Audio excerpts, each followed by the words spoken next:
Karibu mwana michezo tu yatazame mengi ambayo yanaajiri ndani ya kikosi cha wekundu wa Msimbazi. Hatimaye lile basi ambalo watu wengi walihitaji kujua, walihitaji kufahamu kwa maana ya Iriza, basi ambalo lilitolewa kama sehemu ya ahadi na mzabuni wa klabu ya wekundu wa Msimbazi kwa maana ya kampuni ya Jairut ambayo ipo chini ya mkurugenzi Joel Rwegasira. Huyu ni mmoja ya viongozi ambao kwa sasa ameonyesha umakini wa kutupwa ndani ya kikosi hicho, akiwa anajaribu kutimiza ahadi ya kile ambacho amekiweka, lakini pia akiwa anajaribu kuzidi kudhihirisha na kuthibitisha wazi zaidi nia yake ya udhamini na uzabuni ndani ya klabu ya wekundu wa Msimbazi kuhakikisha kwamba timu inatimiza kile ambacho wamejiwekea, na pia timu inakuwa katika mentati, ufanisi, uweredi na mengi zaidi yaliyotukuka. Tayari ahadi kadha wa kadha alizozitoa Jairut within mwaka mmoja, ndani ya mwaka mmoja tayari amefanikiwa kuzitimiza. So bado Simba Sports Club wana matumaini makubwa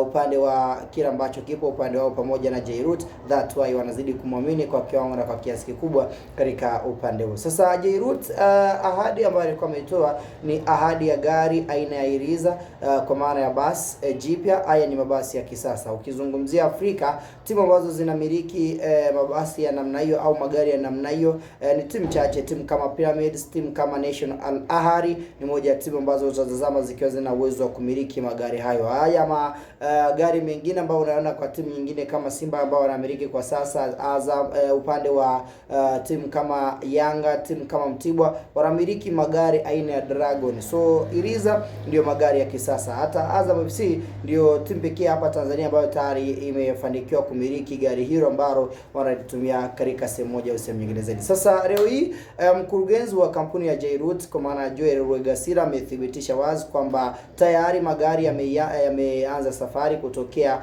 huko ambako yanatoka kuja nchini Tanzania. Ni magari mawili, likiwemo basi la kwanza Iriza ya kwanza ni ya kusafirisha vifaa na hasa upande wa jezi, upande wa Simba Sports Club kwa ajili ya msimu kesho. Lakini pia basi jingine ni basi la Simba ambalo litawasafirisha wachezaji, viongozi sanjari pia na benchi la ufundi. Picha hapo pia nitakuwekea hapo, unaziona kwa uzuri kabisa wakati magari hayo yakiwa yanapandishwa kwenye usafiri wa maji. Basi la vifaa upande wa Simba hilo linatokea katika limetokea katika taifa la China, wakati basi ambalo Simba atalitumia hilo limetokea katika taifa la Spain. So within this month, mwishoni mwa mwezi huu wa 4, mabasi hayo yote yatakuwa yametua hapa nchini Tanzania na Simba wataanza kuenjoy basi lao. Kidazama kiukweli muonekano wake ni muonekano wa kuvutia, kiwango chake na haswa si ambao tumepata muda wa siku chache zilizopita kumtazama Joel Rwegasira akiwa analikagua gari hili aina ya Iriza ambalo Simba Sports Club wanakwenda kulitumia. Branding